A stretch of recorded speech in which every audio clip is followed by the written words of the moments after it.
There are so many ways and so many tricks that people use to kind of create new healthy habits. One of the ways that we can do it is to prepare in advance for that moment when we want to do something that's hard.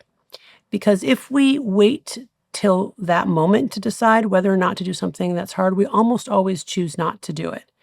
But if we make a plan in advance, let's say the day before, that tomorrow I'm going to get up at this time, I'm going to, get my stuff together and I'm going to go to the gym, we're much more likely to engage in that activity. And that can also include then rituals around that activity that we prepare in advance. So for example, packing our bag, right? The schedule itself, setting up a time, maybe planning to meet a friend, right? So we connect friendship or socialization with the thing that's hard to do. It's much easier to do these difficult things with other people than to have to do it alone.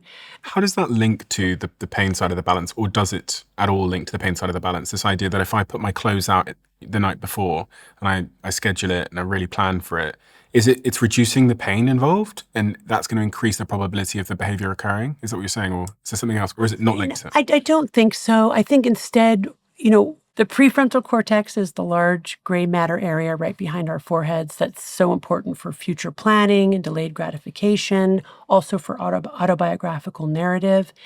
And I think by putting these, pieces in place that allows our prefrontal cortex to plan for this future event that we know we're not going to want to do, but that we want to do, it allows us to kind of put the brakes on our short-term desires and project ourselves into the future to achieve our long-term desires. So Sam McClure, a neuroscientist, has shown that in response to immediate rewards, the emotion brain gets activated.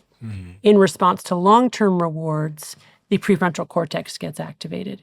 So by planning in advance all of these little pieces, sometimes called habit stacking, we're essentially activating our prefrontal cortex, projecting ourselves into the future, and anticipating a long-term reward, which then allows us to do hard things and avoid short-term rewards in the service of our future selves.